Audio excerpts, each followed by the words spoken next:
Okay, good afternoon, everyone, and welcome to the third installation in our Planning Analytics webinar series. We're very excited about the convergence of TM1 on-premise with Planning Analytics on the cloud in the form of IBM's newest release, Planning Analytics Local. In this third webinar, we'll give you a brief overview of Planning Analytics Local, as well as a live demo of the new Hierarchies concepts. First, I'd like to go over a couple of frequently asked questions. Will I be able to get a copy of these slides after the event, and is today's event being recorded for future viewing? The answer to both of those is yes. You'll also have the ability to ask questions during the presentation by simply clicking the Q&A menu located on the right-hand side of your screen. Type in your question and hit enter. We'll do our best to answer them during the webinar or at the end of the session. I'd like to introduce you to today's presenters. My name is John Prosisto. I'm the Client Success Manager with Revelwood. I have with me Dan Bernatchez, who is our Financial Performance Management Practice Leader and Chief Solution Architect for TM1. Dan has over 25 years of experience in the FPM space, specifically working with TM1, and is one of the original founders of Revelwood. And just a quick overall agenda for the webinar. First, we'll go over a brief overview of Revelwood. I'll then hand it over to Dan for an overview of Planning Analytics Local and the demonstration of the Hierarchies feature. We'll finish up with a Q&A session. Feel free to submit those questions. We'll address as many of them we can, or we'll make sure to follow up with you individually after the webinar. And just a brief overview of Revelwood. As an IBM Analytics Premier Partner, we cover a broad spectrum of business analytics solutions, but have particular expertise in the Office of Finance, covering all things related to financial planning and reporting. In our 20-year history, we've helped hundreds of Fortune 100 and mid-sized clients incorporate analytics into their everyday thinking, helping them gain a competitive advantage and drive improved outcomes. We've won several IBM and industry awards and are very proud to have been named the first ever recipient of IBM's Worldwide Customer Analytics Business Partner of the Year at this year's World of Watson Conference. With that, I'll pass it over to Dan to introduce you to Planning Analytics Local. Thanks, John. Whoops, I guess you got you on there, John. So we want to go over Planning Analytics Hierarchies, and as a introduction to that, I also want to go over the general concept of Planning Analytics. I know I've done this in each of the previous webinars to this, but it's good to understand it for those who are new to this particular webinar. So what is Planning Analytics? Well, Planning Analytics is the next version, if you will, of TM1, but it's much more than just a general upgrade. It's a kind of rebranding of TM1, and there's a lot more capabilities that come with TM1 now in a local environment. What you're looking at is a slide that's showing the two platforms for Planning Analytics. The first platform is on the cloud. That's the top set of icons that you have there. Originally, when TM1 was placed on the cloud as a cloud offering, it was called TM1 Cloud, and then it moved into something called Planning Analytics. And the main thing with that, when that came about, was that Planning Analytics incorporated a new interface called Planning Workspace, which was a visual client interface that goes on top of TM1. So with Planning Analytics, you have multiple ways of getting at your TM1 data that's sitting in the background. There's still a TM1 server sitting there, and you can get to that model via Planning Workspace, or you can get it via TM1 Web, or you can get it via the Excel add-in. Initially, the Excel add-in to the original instance of Planning Analytics was a product called Cafe, Cognos Analysis for Excel. And with the new version 2.0 of Planning Analytics, that Excel environment now has been called PAX, Planning Analytics for Excel. And we did the previous webinar covered that product. In addition to that, the two icons that say WA and CA on top of it, when you get Planning Analytics on the cloud, you also get available to you Watson Analytics and the ability for Watson Analytics to interact with your TM1 data, and Cognos Analytics and the ability to put Cognos Analytics reports on top of your TM1 data. The bottom set of icons is the traditional TM1 on-premise option. So For those of you that are currently using TM1 on-premise, you have an installation of either 10.1 or 10.2. Hopefully no one's back to the 9.5 days, but if you are, that's basically a local installation. And now you have the option of upgrading to Planning Analytics Local 2.0 on-premise. And with that, you get the upgrade to the TM1 server and all of that capabilities. You get access to the Planning Analytics for Excel product, and you get access to the Planning Analytics Workspace component on top of your TM1 implementation. So you get basically what's available to you in the cloud is available to you also on-premise. And then you can interact with that data using Watson Analytics, and you can put your Cognos Analytics product on top of your TM1 server locally as well. And the lighter blue box basically saying that all of this is also available to you if you're currently using Cognos Express, and that's your local installation. There is now an upgrade to Planning Analytics Express as well.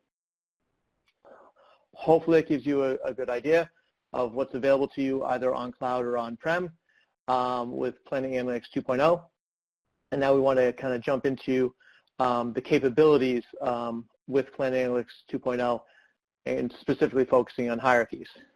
So as I stated, this is the next version of TM1, but as an upgrade, it's a very comprehensive upgrade. It's not just, hey, the server has a couple of new features in it, let's install the TM1 server and we'll have access those features. It's much broader than that. So in previous webinars, we went over what Workspace is and what Workspace looks like. It's basically an ability to visually represent your TM1 data. You can browse your data. You can create data entry forms. You can create charts and graphs and explorations of your data and kind of put that all into a workspace book. And it's much more visual in nature than the other interfaces of TM1. And it's really where IBM is putting a lot of their efforts into making TM1 a much more visual, web mobile type of application. HACS we went over, that's the Planning Analytics for Excel.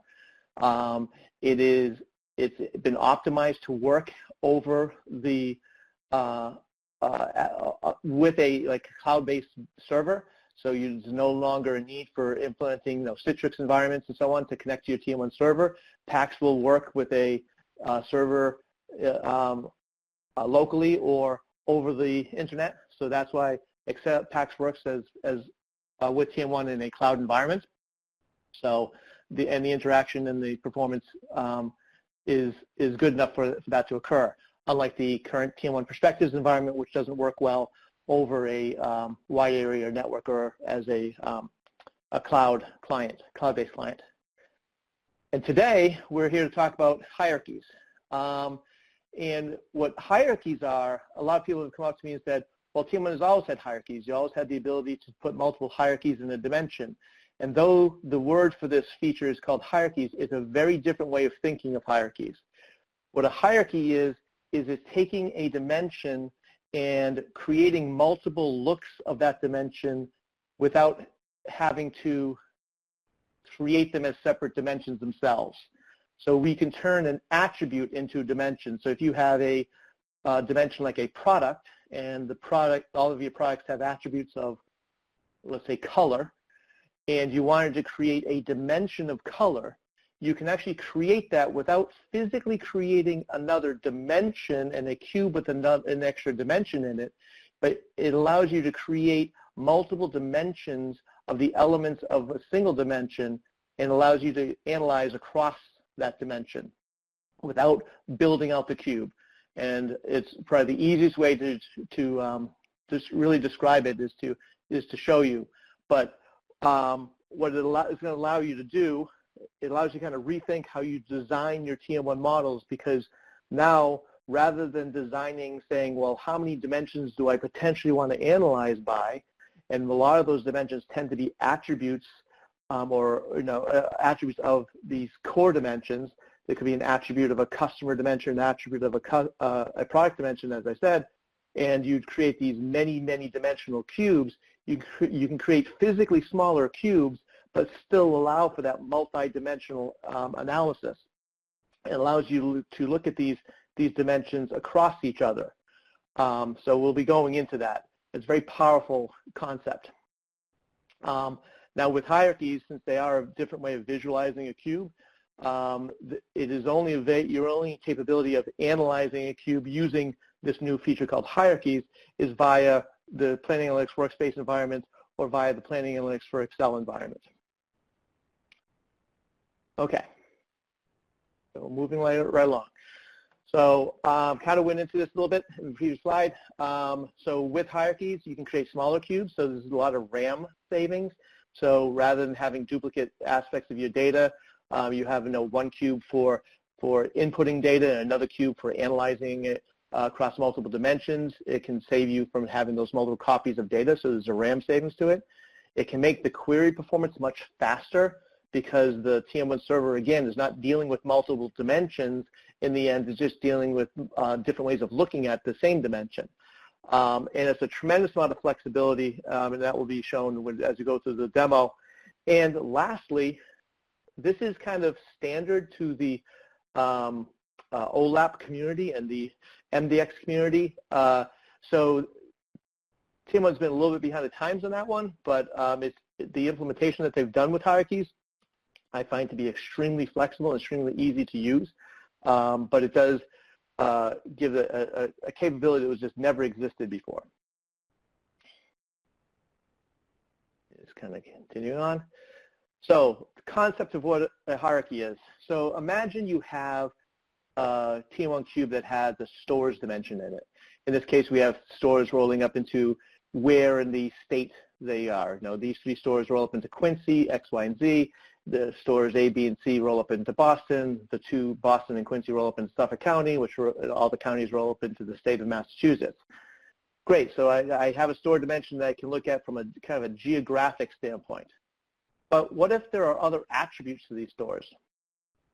What if I had, well, some stores are liquor stores, and some stores are grocery stores, and some stores are specialty stores? Well, now I have a different mix, right? Store A and B roll up into grocery stores, but C, which, that all three of those roll up into Boston, they're kind of rolling up into different store types. So could I have a secondary hierarchy in the traditional TM1 dimension? Yes, I could have rolled up into store type, and I could have rolled up into store geography, right? So you could have had that. But what hierarchies allow you to do, which is quite different, is it allows you to look at them across each other, right? So I can now look at those two things, my geography layout and my store type layout, as if they were separate dimensions. So what I'm showing here is my traditional dimension, my store rolling up into areas like Massachusetts and Boston and so on, is this first outer dimension. But then I'm looking at store type, which is an attribute of that, as if it's its own dimension, right? So store type here for liquor stores and specialty stores.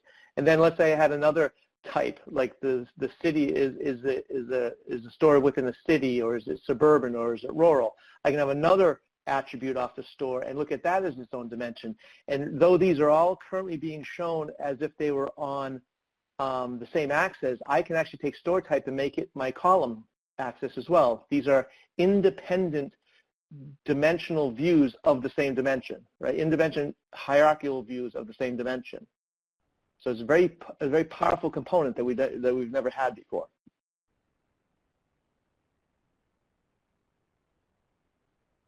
By default, just a couple for the technical people who may be looking at this product or looking at Planning Analytics 2.0 and they want to start working with it, by default, the concept of hierarchies is turned off. You have to turn it on. So this is one of as IBM's come out with new features on the product, a lot of these features can be turned off. It will come with the feature turned off, and you have to turn it on. When you upgrade from your 10.2.2 or 10.1 server and you upgrade to PA Local 2.0, or if you were migrating to the cloud and you're going to come up and running on the cloud, by default, the dimension you have today will be converted into a hierarchy of the same name. So if you have a dimension called product today, you would still end up with a product dimension, and in that product dimension there will be a default hierarchy named product as well, which will look just like your current dimension. And then from there you can create subsequent hierarchies from that point. The only place you can create a hierarchy is via the Workspace interface. So on the cloud, then Workspace is available to you, and if you're a modeler type of client in the Workspace environments, you can create a hierarchy, and I'll be showing that during the demo. And if you're in PA Local, and even if you're not using the Workspace as a client for people to view your TM1 data, you still need to have Workspace installed and go in as an admin if you want to create hierarchies for your end users or for your analysis. The entire environment with TM1 has been kind of enhanced to understand hierarchies. So as I said, Workspace can visualize them, and Planning Analytics for Excel can visualize them. But in addition to that, there's an entire new set of TurboIntegrator functions that allow you to create hierarchies, just like you're able to, through TurboIntegrator, to create dimensions. There are now functions that allow you to create hierarchies. And you can reference hierarchies in rules. So you can have a rule that references an individual hierarchy and acts on an individual hierarchy. Just like you would designate a dimension. If you had an element that wasn't unique within cross dimensions, you can designate a dimension to specify that rule. You can now also designate a hierarchy of that dimension to specify the cross-section of that rule, or the qualified members of that rule. So it's going to get a little bit getting used to if you're going to be working with the rules and hierarchies. So TurboIntegrator is hierarchy aware, and rules are hierarchy aware. And I'm sure everyone came here for the demo, so let's get working on the demo itself. Let me just get my environment set up here. Oops. Share.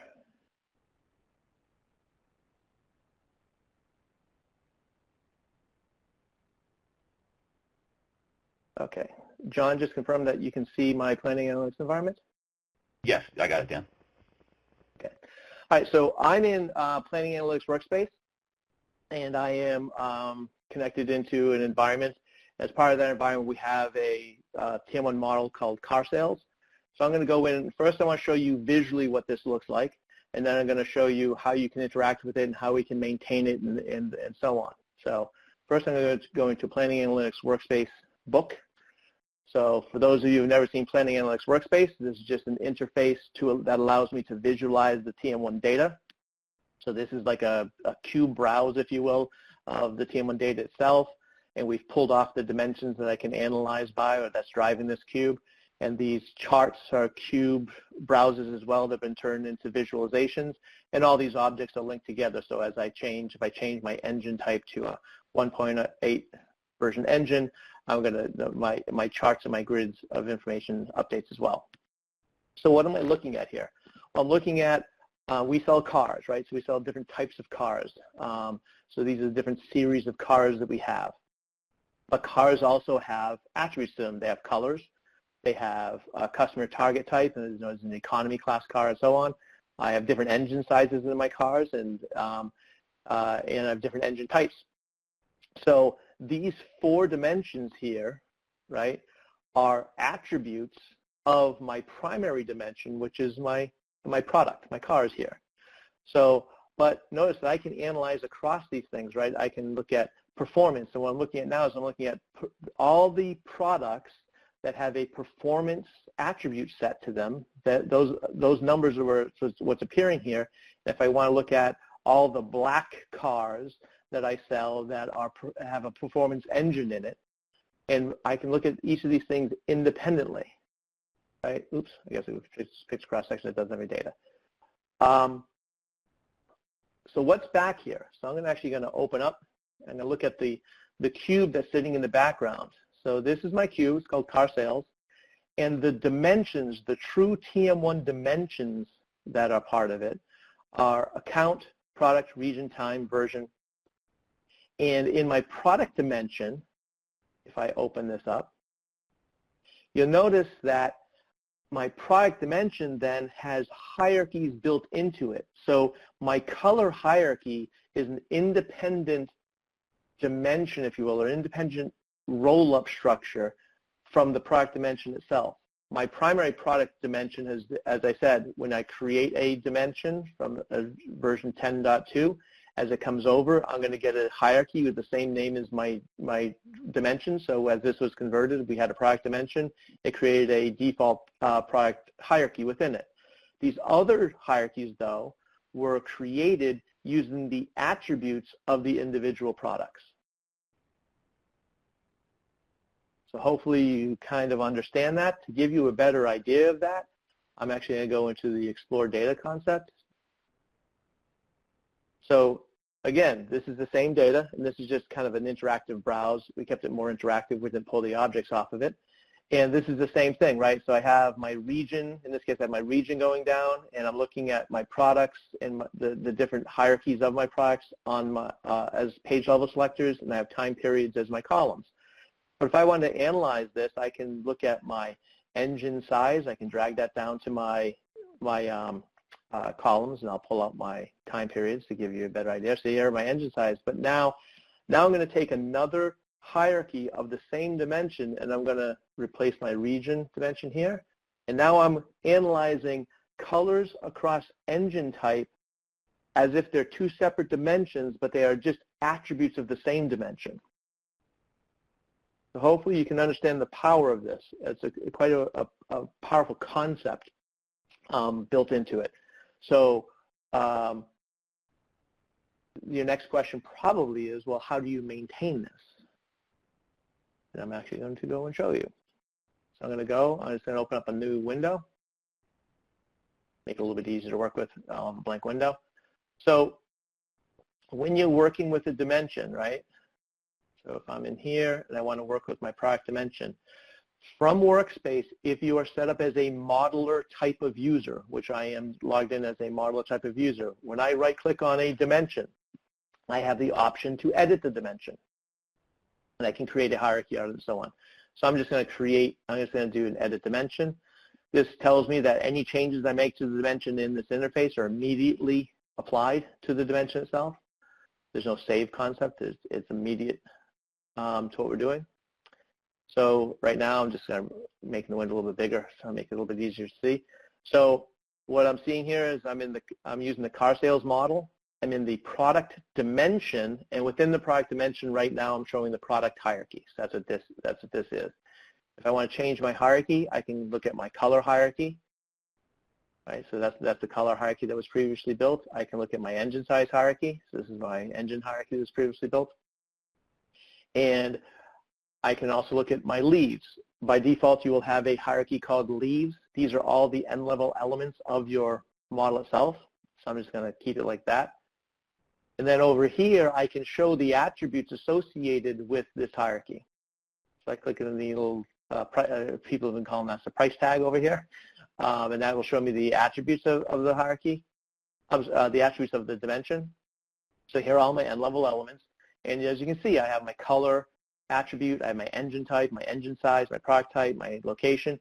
And over here, as I go down on the dimension itself, I can see those attributes have all been turned into hierarchies, except for one, this interior style hierarchy.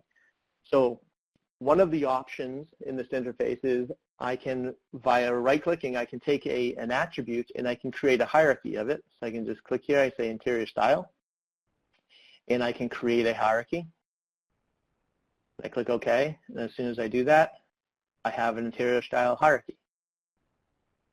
And over here, if I go back to my analysis, where I'm working with it over here, and I refresh my view, and I go to my sales cube, and I go down to product, notice I now have an interior style hierarchy, and I can now drag that in and replace, in that case I just replaced the other hierarchy, and now I'm analyzing it across my interior style hierarchy. I did not create a new dimension. I just used the elements of my product dimension and the attributes of those elements, and I created another way of viewing them, which is interior style. So this is leather, cloth, vinyl. This is another way of looking at that same concept. I'm actually going to pause for a second. John, is there any, I don't know, I actually don't know if there are any questions yet from people that are pertinent to the hierarchies concept. I did see a question about Watson Analytics. I'll answer that at the end. Yeah, Dan, a couple in there. Are hierarchies available in Planning Analytics with TM1 Web? TM1 Web can visualize them. I have mostly played with them and worked with them in the workspace and the PACS environment. That's where most of my interaction with them has been, but they are available to be visualized in TM1 Web, but only in certain ways. I'm going to say there are some limitations on that. The primary ways of viewing them is via the PACS environment and the workspace environment. There's still some build out, I believe, that they need to do to make TM1 Web totally hierarchy aware. Okay, one other. How do you tell that an attribute should be treated as a hierarchy? Basically what you do is what I just did, right? So an attribute by default is not a hierarchy. You tell it via, and I'll just go back to that interface while I'm talking, via this interface you can turn an attribute into a hierarchy. The other key thing to remember is, or to note I should say, is as you add products and you change as you add products and you update the attributes of those products, or as you change the attributes of products inside the primary dimension, it doesn't automatically change the hierarchy that was created before. You have to regenerate that attribute hierarchy. So they're not kept in sync. I know that there's been talk, I've had some talk with IBM about keeping them in sync, like basically what I believe the person who asked the question was alluding to, which was making sure, hey, I want to flag that attribute so that I have an attribute-based hierarchy and they stay in sync. If I change something, the two things are updated automatically. Right now, that is not done. So if you do a lot of maintenance on your dimension, you'd have to recreate the hierarchy again to be able to analyze by those attribute updates. But again, hopefully there's going to be some work done to make those things stay in sync. Anything else before I move on? Let's grab another. Is there any limitation on the number of attributes that are used as distinct hierarchies? Not that I'm aware of. I did some testing when I was playing around, and I created 58 on one dimension, and I didn't have a problem. And beyond that, I decided not to test anymore. I was just doing some random testing when I was playing around with some TurboIntegrator stuff. But there's not that I'm aware of, and I haven't heard anything from IBM on that. Okay, do you have time for one more? Yeah. Can you create a hierarchy that is built off 2 or more attributes? Can I create a hierarchy that's built off of 2 or more attributes? I'm going to answer that as a yes, because I'm going to try to answer that with the next section I'm about to go into. Because a hierarchy is not only built off of an attribute. A hierarchy is like its own separate dimension. So you can do whatever you want with it, right? You can say, I have a product dimension, and I now want to create a hierarchy, and I can manually kind of build one that can do whatever I want. Or via TurboIntegrator code, I can manually build a hierarchy like I build a dimension today. And as long as that hierarchy uses the same base level elements and I create a series of roll-ups from it, that's fine. And I'm about to go into that type of maintenance, if you will, or a hierarchy building right now. Great, thanks. Unless there was another main question. Oh, there you go. That's it. Okay, so I talked about one of the key aspects of hierarchies is this concept of attributes, and that gives us this tremendous ability to do multi-dimensional analysis that without having to build out these crazy analytical cubes. And that's one aspect of it. The other aspect of it is what I just alluded to, which is a hierarchy is purely that. It's a hierarchy built from the elements of a dimension. And since TurboIntegrator now understands the concept of hierarchies and it can build hierarchies independently, there's another key feature, which I think people have been looking for in TM1, that you can do with this, as an example, that I think is quite important. And I'm just going to go, I'll just bring up another workbook. And this workbook, just so everyone understands, this workbook is actually showing me a TM1 web sheet via Workspace. And on this TM1 web sheet, we have a couple of options here. We have an action button here, which will take whatever values I place in these cells and call a TI process to do something with it. And one of the things you can do is, what this button here is going to do is going to take whatever dimension I pick and whatever hierarchy I pick, and it's going to create another hierarchy from that. And you may say, well, what's the use of that? Well, let me give a concept here. So let's say you had an organizational dimension. I'm going to use my region dimension in this case as my organizational dimension. And in that dimensions, you have your org structure. And that's been defined. And now you're getting towards the end of the year, or you're about to do a restructure, and you want to save the current organizational structure of your company. And you want to be able to refer back to it. And so what you can do is you can take your current dimension. In my case, I'm using the base region dimension of the base region hierarchy of my region dimension, and I'm going to create another dimension. I'm going to create my as of December 2016 hierarchy. So it's the end of the year. I just published my book of all my financials, and I want to make sure I save this organizational structure as of the end of December 2016. I click a button. I now have my dimension as of December 2016. The key thing with hierarchies is I can have the same element names, the same roll-up element names in my hierarchy as my main dimension.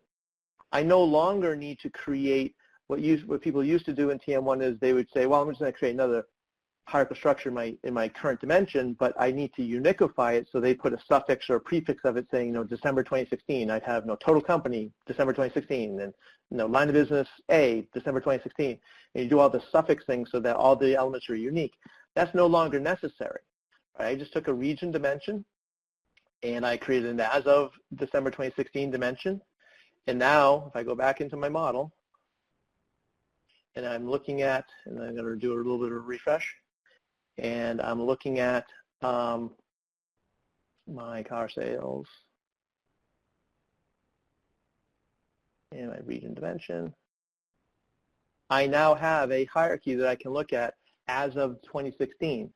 And so if I had a set of books that were driven off of my region dimension, and I now wanted to, and it's the middle of 2017, I'm looking at the numbers, and I wanted to now look at those numbers as if it was 2016, I would say I want to look at my region dimension. I want to use my as of December 2016 hierarchy.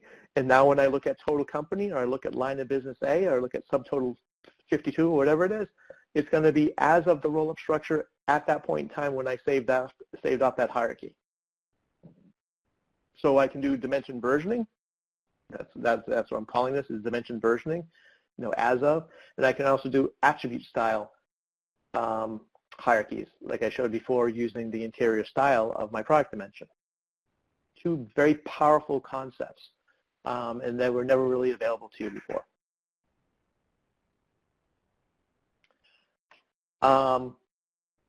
I do want to point out one other feature, which isn't hierarchy-based, but since it's dimensionally based, I do want to point it out. One of the key features of Planning Workspace is the concept of sandboxing. And sandboxing now, I'm not sure how many, some people have really used sandboxing in TM1, and some people maybe dabbled with it, and some people just don't use it at all. The concept of creating a sandbox, your own private sandbox of information, with Planning Analytics Workspace, you can actually look at sandboxes as if they were their own independent dimension. It's in its just being released state, but so that you could have a sandbox, best case, worst case, base case type of sandboxing, and you can actually now compare sandboxes to each other via Workspace. That's another key feature of 2.0, and that's the reason I want to point that out is it gives you an idea between the Workspace environment being available, between Planning Analytics for Excel being available, and the entire hierarchy concept. It gives you an idea of this move to Planning Analytics Local or the move to Planning Analytics on the cloud is a much broader upgrade than just, hey, we're going to be installing TM1 10.3. There's a lot of new features and new capabilities here which kind of give you an idea of the different types of ways you may want to do your modeling. You may have a set of analysis cubes that you've built out to be able to analyze by attribute. Well, as part of this upgrade, you may be able to get rid of those cubes. You may be able to make your entire model much more efficient. You may be able to eliminate a lot of data movements and data processing you do today by taking advantage of these features. So this upgrade is, yes, it's an upgrade because obviously it's a new product that you need to install, but as part of that upgrade, you should really think through the different types of ways you want to take advantage of these new features and capabilities. And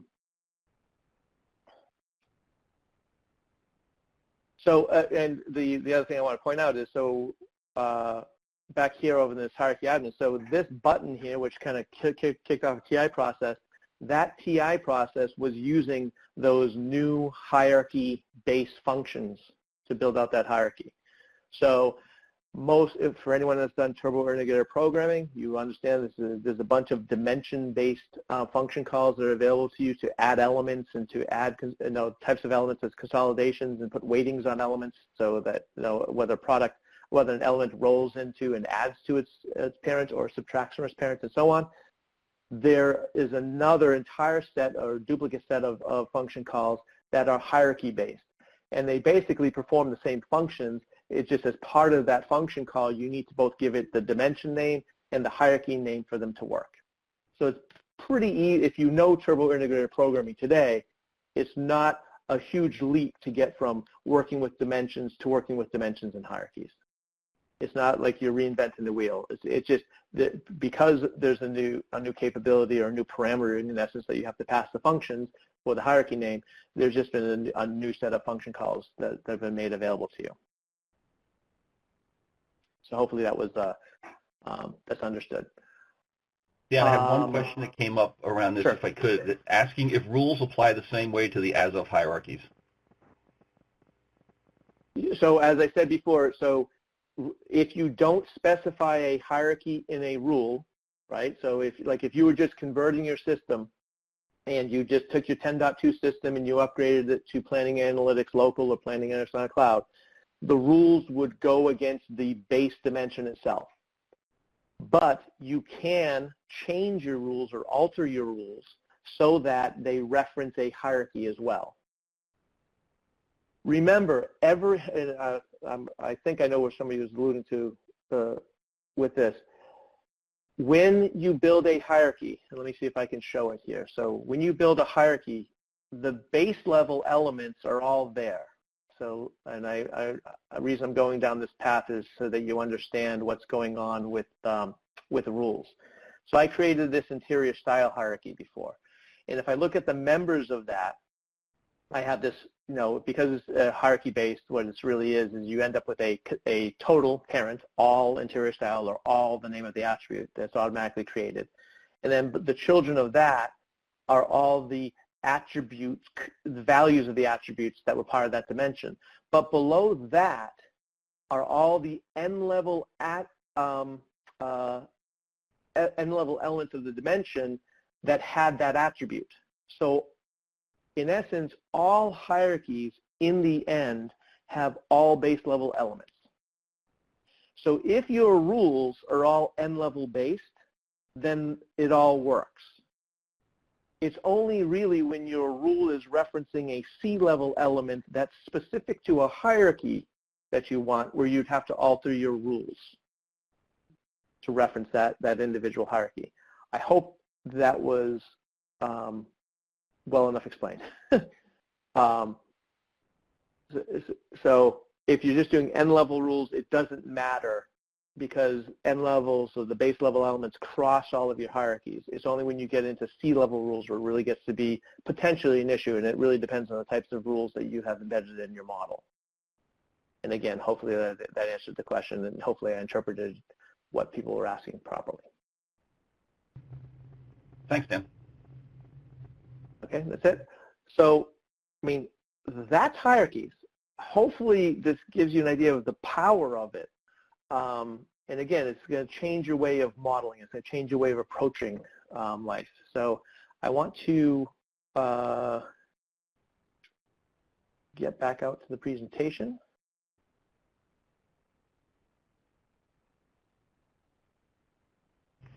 Sorry, Dan, we had one other question. If you could cover the security, sure. How securities work on hierarchies?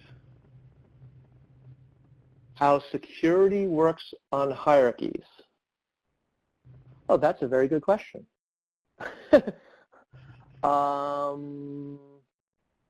So security at the base level element level will be applied from the primary dimension. Again, all the n-level elements are the same across your hierarchies. Security on the roll-ups of the hierarchies themselves, I have to apologize. I actually don't know the answer to that question. That is a great thing for me to look into. Terrific. So I will have to get back to you on that one. I will try to look it up and maybe send that out as the email notification to people on the webinar. But I will look into that. Now, in the end, from a technical standpoint, for those of you who are under the hood technical, there is a little dimension. There's an individual dimension that is created that represents the hierarchy itself. It's not in the data directory itself. It's in the subdirectory of the data directory. I'd have to look at whether the interface allows you to apply security to those hierarchy elements. And I'd rather not do that on the fly in the middle of a presentation. But I will look into the overall concept of that. That's actually a very good question, though. Good. Thanks, Dan. Okay. Okay, so kind of just moving on. And so just to summarize, and again, hopefully people understood this as I was going through it. Now, before you had hierarchies, if you had a revenue cube that was by customer, product, time period, and measure, and you wanted to analyze across state and industry of the customer dimension and color and brand of the product dimension, you'd have to create an entirely separate cube with those additional dimensions, state, industry, color, brand. And via a rule or a TI process, you'd have to copy all of your data from your smaller cube, your revenue cube in my example, to a revenue analysis cube to be able to look at it cross-dimensionally. And with hierarchies, it all stays within the same cube. You have that same revenue cube that has customer, product, time period, and measure, and then you create hierarchies against the customer dimension for state and industry, and you create hierarchies against the product dimension for color and brand, and you have all the same capabilities. You eliminate the need to build two cubes. You eliminate the potential for data integrity issues, right? If the data was incorrectly copied between cubes, or if you had an issue with your rules that brought the data between the two cubes, and you improve your performance because that revenue analysis cube, if that's driven via a rule, I can guarantee you it's going to perform a lot poorer than if it's just using the base cube with hierarchies applied to them. There's a huge advantage to this. Hopefully this picture solidifies that even more in your mind that this is the impact of hierarchies themselves.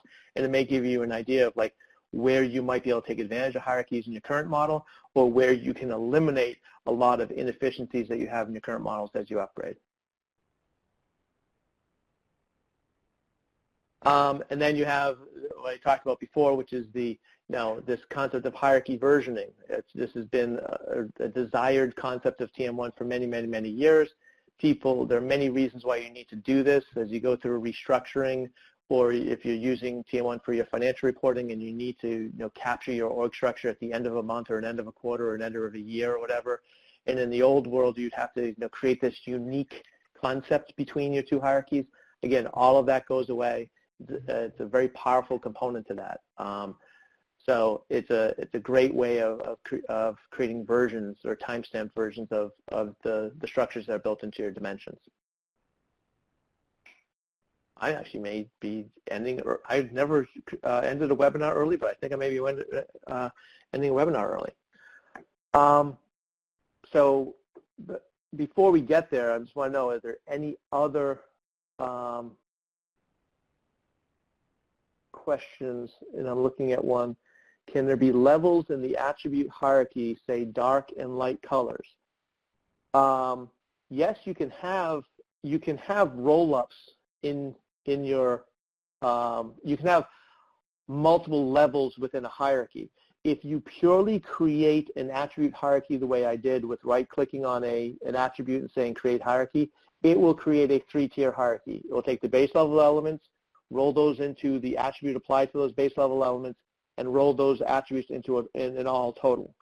But because TurboIntegrator, again, understands hierarchies and can build hierarchies, what you could do, right, is you could have 2 attributes, let's say the color and then color type of dark and light, based on the question that's being asked in the Q&A. And via a TurboIntegrator process, you could have the individual products roll into their color and their color roll into their color type and the color type roll into total. And you can create a hierarchy that way. That wouldn't be a pure attribute-based hierarchy, which they've created a single button for, but via TI, you can easily create that multi-tiered hierarchy within the model itself. Are there any more questions, John? C1, Dan, what if some elements did not have an attribute value and that attribute is used as a hierarchy? I think it gets put into something called all other. There is a default element that will get created for all elements that don't have a value for the hierarchy, since you can't have a blank element, a consolidation point. And I believe it is all other. I will try to verify that. But it is some sort of default that it gets placed to. Okay, I think that about covers it for now, Dan. These are all great questions, by the way, and I can't believe I didn't follow up. That I didn't think of the security question, because I think that is a great question. I'm in as admin too much, I guess. So now we had stated earlier that we were going to do a 3-part webinar series, and this is the 3rd part of that series. The first one was going over Planning Analytics Workspace. The second one in February went over Planning Analytics for Excel, or PACS, and this one's going over hierarchies. As we've gone through this and we understand the impact of going to PA Local, we have added a new or a epilogue webinar, or a 4th part, I'm not sure what you want to call it, webinar to our series. And this is the concept of migrating to Planning Analytics and all the things you should think through about what you need to do to prep yourself, and concepts you should think through as you are looking to migrate to Planning Analytics. And that's what are all these differences, and kind of this will be more of a discussion and a concepts type of webinar as opposed to a demo. But it's kind of like all the things you need to think about as you look to migrate from TM1 to Planning Analytics, or from Cognos Express to Planning Analytics Express, or from TM1 or Cognos Express to Planning Analytics on the cloud. Like, what are all the things you need to think through? So, what is it, kind of encompassing these last 3 webinars? And there's even more that we haven't talked about. There may be simpler things or less impactful things, but there's actually more changes to Planning Analytics than just what we've gone over. Why is this important to you? Again, it kind of depends on your model, but what are the things you should be looking at and why it'd be important to you? But there are implications. You can't, it's not like, again, this is not just install the product, test your application, and you're back at, now you're up and running with Planning Analytics 2.0. I think it'd be much more impactful to you if you think it through and think through all the things that you can take advantage of as you migrate to Planning Analytics. And now, what are you looking for to see in the new Planning Analytics environment? What is it you're looking to really take advantage of?